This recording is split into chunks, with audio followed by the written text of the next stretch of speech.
If you've ever been told that you're too sensitive or that you need a thicker skin, this episode is specifically, directly, unapologetically for you. Our sensitivity isn't the problem, it's the solution. And today, I'll share why the world is running out of time for you to realize this truth. Welcome to the Kindness Extremist Podcast. I'm your host, Shola Richards, aka Brother Teresa. I've spoken to tens of thousands of people all over the world about the importance of kindness. And I am obsessed with how we can bring more kindness into our daily lives and restore balance to a deeply unbalanced world. Every episode, I'll give you 3 practical strategies to create a kinder world, and I'll do it in 30 minutes or less. No fluff, just valuable, actionable content that you can implement in your life immediately after listening to help you actively create a kinder world. There's no time to waste. Let's dive in. What's up, my friend? Welcome back to episode 63 of the Kindness Extremist Podcast. I'm your host, Shola Richards, aka Brother Teresa. And if you're not already, please make sure to follow me on Substack at sholarichards.substack.com.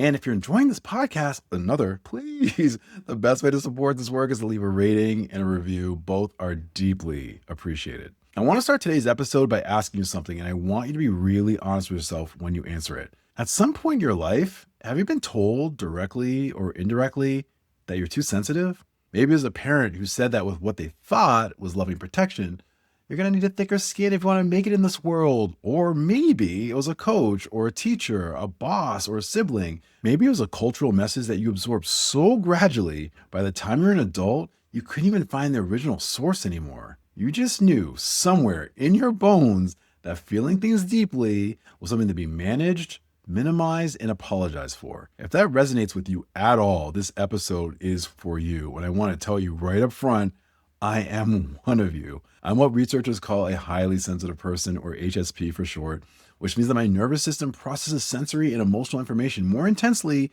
than the average person does. And for a long time, I experienced this as a huge problem, something to compensate for, to hide, to work around. I remember sitting in professional settings earlier in my career, feeling genuinely moved by something and doing everything in my power to make sure that nobody noticed. Because I had learned through 1,000 small corrections and a handful of large ones that feeling things in a room where other people are performing composure was a very risky move that marked you as weak or soft or whatever. So I spent years trying to be less. And here's what I know now with the full force of everything that this podcast is built around. That was the wrong approach. The world does not need me to feel less. It does not need you to feel less in a time when coldness, numbness, and deliberate emotional detachment are being actively celebrated by our culture. When cruelty is packaged as strength and hardness as the only viable form of resilience, the last thing this world needs are people who care less. What it needs, desperately and urgently, are people who refuse to apologize for caring deeply. So today we're going to talk about sensitivity, what it actually is, why the cultural story about it is so wrong, but also dangerous, and how to protect it without suppressing it, and why your capacity to feel things fully is not a liability to be managed, but a gift that the world is waiting for you to stop hiding. As always, family, 3 parts, 3 strategies, and a kinder world will be waiting for us on the other side. Let's do this. Let me start by naming the lie clearly. Nobody hands you an instructional manual at birth that says sensitivity is weakness, here you go. Instead, it gets delivered in smaller packages. A sighing parent, a dismissive boss, a friend who changes the subject when you get emotional. A culture that rewards emotional detachment and throws shade on emotional depth. The message accumulates before you even ever get a chance to consciously decide to believe it. And by the time most sensitive people reach adulthood, they're doing the work of enforcing it on themselves. They preemptively minimize their reactions. They apologize for crying. They carry around like a low-level shame about the very thing that makes them the most capable of genuine human connection. And I want to put some powerful research behind this. Clinical psychologist Dr. Elaine Aron began what would become decades of research into what she called the highly sensitive person. What she found was that roughly 15 to 20% of the human population has a nervous system that's wired for deeper processing of sensory, emotional, and social information. This is not a disorder. It's a biological trait that has existed all throughout human history. Here's what's so fascinating about this. In cultures that value sensitivity, these traits are associated with wisdom, leadership, and social intelligence. These are the people who are more attuned to subtlety, more aware of social dynamics, more capable of deep empathy, these are not weakness traits. These are, in many contexts, precisely the traits that the people around you need the most. The problem is not sensitivity. The problem is a cultural context that has decided that those traits are liabilities. Now, I want to say something important that I also made in the Substack article that inspired this episode. The people who told you that your sensitivity was a problem were not always coming from a place of cruelty. Some of them were coming from a place of genuine love and genuine survival. Life taught them that feeling things deeply gets you hurt, so they built walls. And when they looked at your open, feeling, undefended heart, they got scared on your behalf. I actually have compassion for that. But here's what I also know. Those walls don't protect you.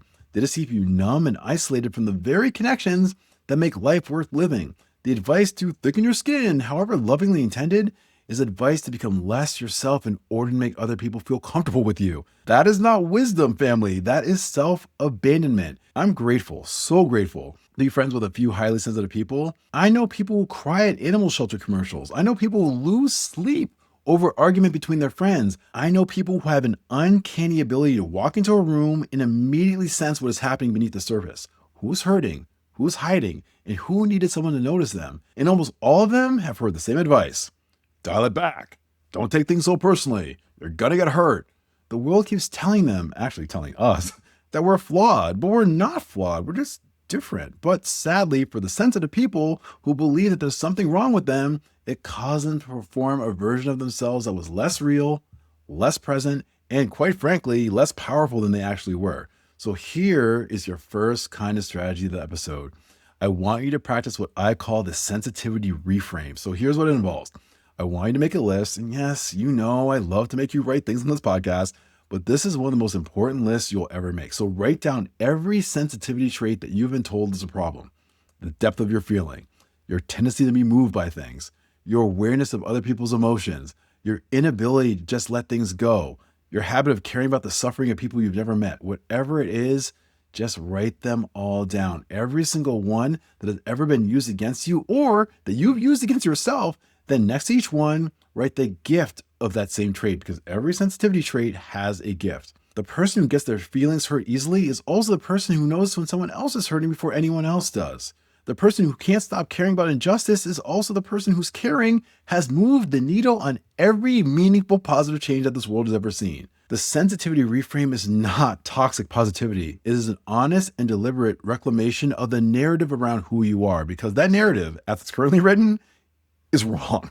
And you have the right, and dare I say the responsibility, to correct it right now.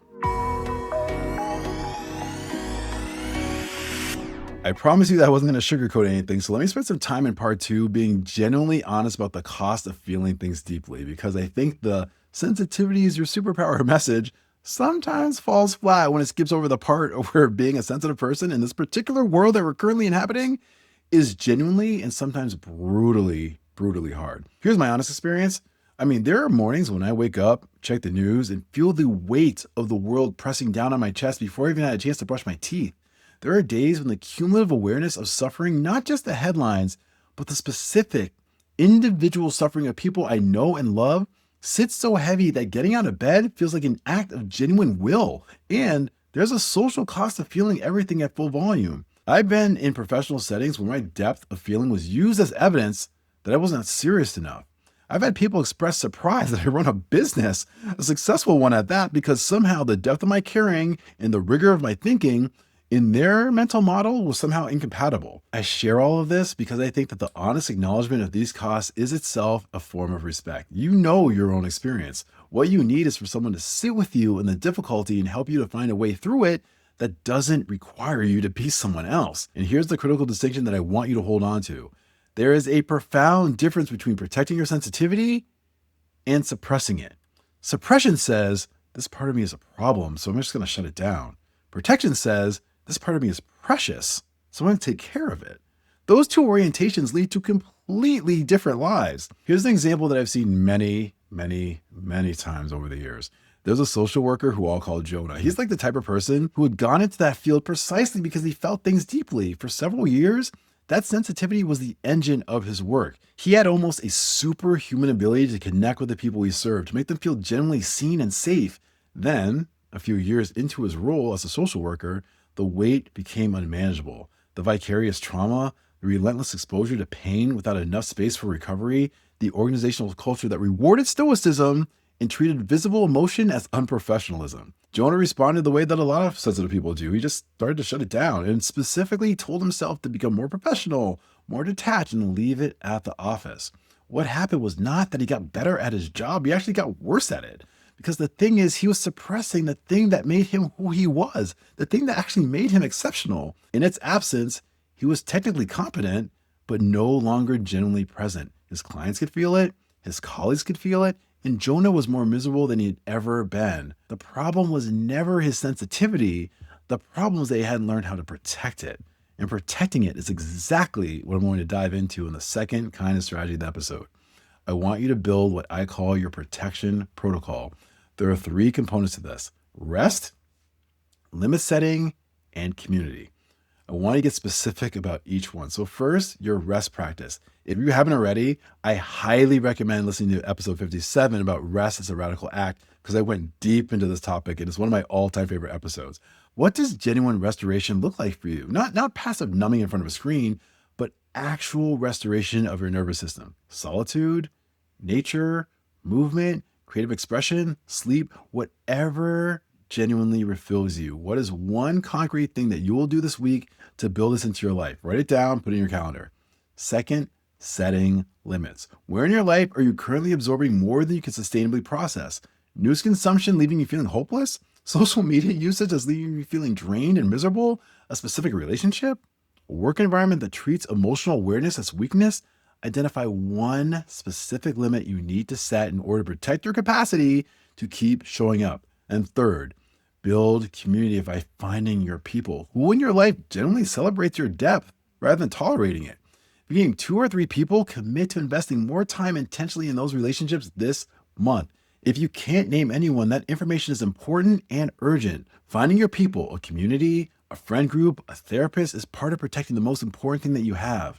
Your protection protocol is not about making yourself smaller or more defended. It's about building the infrastructure that allows you to keep being fully, generously, powerfully yourself without burning down in the process. Hey, fellow kindness extremists, it's me, Shola. If you're picking up what I'm putting down, if you're mowing what I'm growing, if you're smelling what I'm stepping in. Okay, I'll stop. If you're enjoying what you're listening to so far, I would love it if you would take a moment to hit the subscribe button and leave a rating and a review. Those incredibly kind acts go so far in helping me to reach as many people as possible who will join the movement to actively create a kinder world. I appreciate you so much, my friend. Okay, let's get back to the episode. Okay, fam, I've saved the most important thing for last. Think of every person you know of, historical or contemporary, famous or quietly extraordinary, who made a meaningful, positive difference in this world. Every activist who put their body on the line for justice. Every teacher who stayed late after class to make sure a struggling student didn't fall through the cracks. Every doctor who looked at a patient and saw a human being rather than a case number. Every parent who held their child a little longer during a hard season. Every person who showed up with a casserole and no agenda for a grieving neighbor. What do all of those people have in common? They felt things. They gave a damn. Their sensitivity was not incidental to their impact. It was the source of it. I promise you, family, the people who are going to save us are not going to be the people who've gotten the hardest, the coldest, most perfectly defended against pain. They're going to be the ones who are still soft enough to be moved, still open enough to be affected, still alive enough inside to choose compassion over convenience again and again, even when it costs them something real. In other words, people like you. Now, here's where this connects to everything we've been building on this podcast. Kindness, real kindness, is not possible without sensitivity. You cannot genuinely care about another person's well-being if you're not capable of being moved by their experience. You cannot notice that someone needs you if you're not attuned enough to pick up on what they're not saying. And you cannot do the courageous, costly, countercultural work of going first if you haven't felt deeply enough to understand why it matters so much. Sensitivity is not one feature of kindness. It is the engine of it. Strip it out, and what you're left with is performance, procedure, the shell of kindness without its soul. This means that every time you apologize for your sensitivity, every time you perform composure that you don't feel in order to make people feel comfortable around you, Every time you shrink the fullness of your emotional life to fit into spaces that are built for people less alive than you are not just doing a disservice to yourself, family. You're withholding something from the world that the world desperately, desperately needs. In the Substack article that inspired this, I wrote, quote, "The world needs people who feel things, who needs people to get angry at injustice. It needs people who cry at funerals, who cheer loudly at graduations, who lose sleep over the suffering of strangers. It needs people who haven't traded in their humanity for the false comfort of indifference." End quote. I believe that with everything that I have. And I want to take it actually one step further than what I wrote. Protecting your sensitivity in private is important, but not sufficient. There is a specific kind of courage that sensitive people are often missing. The courage to own their own sensitivity publicly, to stop performing composure that they don't feel, to be in rooms and conversations and relationships exactly as present and feeling alive as they actually are. Let me share a moment that changed me. It was a few years into my speaking career, and I was delivering a workshop, and something happened in the room. Someone shared a story that was genuinely devastating, a moment of raw human pain that cut right through every single person in the room who was still tethered to their humanity. And I felt tears coming. And instead of doing what I trained myself to do for years and years, which is just suppress the response and keep it moving, I let it show. I said simply and without apology, "That moved me. Thank you for sharing." The silence that followed was not the uncomfortable kind. It was the kind that happens when something true has been said in a room where people were waiting for permission to be true themselves. Several people cried. Others nodded in that way that means I've been feeling this and I didn't know that I was allowed to. There are entire rooms, people waiting for one person to go first and be real. And when a sensitive person, the person most capable of going first, the most capable of naming the human thing, chooses instead to perform composure, that room stays disconnected because the connection that was waiting to happen doesn't happen. Your sensitivity offered without apology gives other people permission to be more fully themselves. That is not a small thing. That is, in fact, the core of this important work. So here's the third and final kind of strategy of the episode. I want you to practice what I call the sensitivity declaration. Here's what it looks like. In the next 2 weeks, identify one moment, just one, where you would normally suppress or minimize your emotional response in order to fit the temperature of the room, and choose not to do it. You don't have to make a speech, but when something moves you, it's okay to let it show. When you're affected by something, if you feel it, say so. And when you notice something human happening in a room full of people pretending not to notice, if you're feeling it, be the one who names it. This is the go first principle from the Strong Enough to Be Kind framework applied to the inner part of our lives. The willingness to be the first person in the room to show up fully feeling as a human being in a culture that is constantly asking everyone to show up as something less authentic and less alive. The lie that sensitivity is weakness has cost us far too much. It has cost us leaders who might have led with both heart and backbone, but only chose the backbone. It has cost us conversations that needed to go deep, but just stayed on the surface. It has cost us the specific and irreplaceable gift that every deeply feeling person carries, the ability to notice what others miss, to care when caring is inconvenient, to stay human when every incentive points towards detachment. The cost is too high. It has always been too high. And it's time, actually, it's well past time, actually, to stop paying it. Your sensitivity is not your weakness. It is the source of everything that makes you the most capable of genuine kindness, genuine connection, and genuine impact in a world that is drowning in the absence of all three. Stop apologizing for feeling things deeply. The world is waiting for you to stop and make a different decision. All right, my friend, let me bring this home. Today, we reclaim something that has been taken from a lot of us, usually by people who thought they were helping.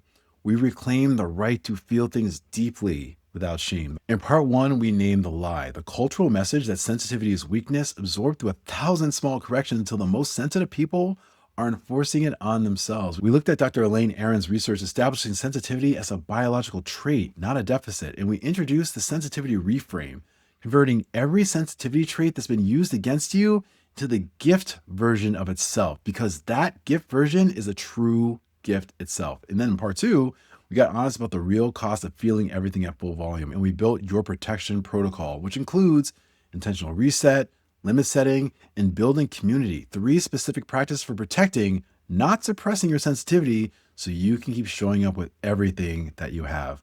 And in part 3, we made the case that sensitivity is not one feature of kindness, but the engine of it. We committed to the sensitivity declaration, one specific moment in the next 2 weeks where you let yourself be as fully present and feeling as you actually are, rather than performing a smallness that isn't true. Let me close with this. The world can only be changed by people who care. The people who built schools in underserved communities cared. The people who marched across bridges cared. The people who showed up for a grieving neighbor with a homemade casserole, a hug, and no agenda cared. You care. I know you do because you're here. Don't let anyone, including the voice in your own head that has been whispering the lie for years that sensitivity is weakness, take that from you. Your sensitivity is not weakness. It is exactly what the world needs right now. And if we want to change the world, it starts with you making the choice to feel more deeply. This is your host, Shola Richards, aka Brother Teresa, and you now know that kindness can't be weak because you just experienced the strength of the Kindness Extremist podcast. Till next time, my friend, the journey to a kinder world continues. Thank you for listening to the Kindness Extremist podcast. I really hope that you enjoyed this episode, and I have one favor to ask of you. If you could kindly hit the subscribe button, leave a rating and a review, not only would that be incredibly kind, but by doing so, you're actively playing a role in growing this movement and ideally getting us one step closer to creating a kinder world. I hope to see you next week for another episode of the Kindness Extremist podcast. Bye for now.